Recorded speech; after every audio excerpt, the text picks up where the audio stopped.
My name is Kelly Kibler and I study ecohydraulics.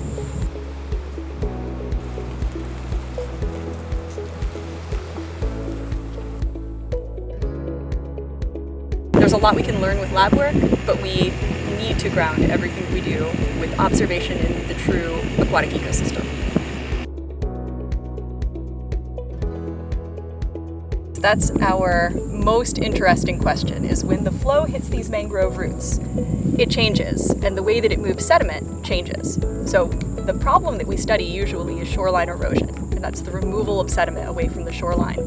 The water then becomes deeper next to the shoreline, it's able to erode even more and more and more. And if you have a property right there on the water, that's a concern to you as a landowner.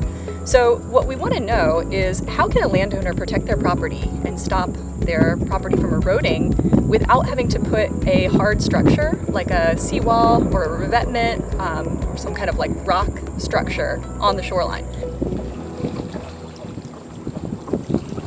So if we can learn about the way that vegetation like mangrove interacts with moving water and moving sediments, we can apply it to infrastructure on the coastline directly in front of people's properties or assets that we want to protect from shoreline erosion.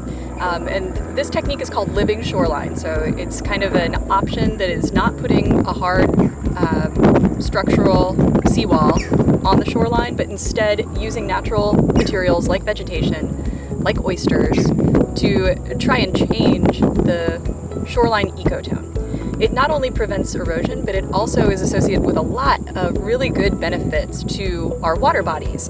Things like cycling of nutrients and carbon, storage of carbon, which of course is important from a climate perspective.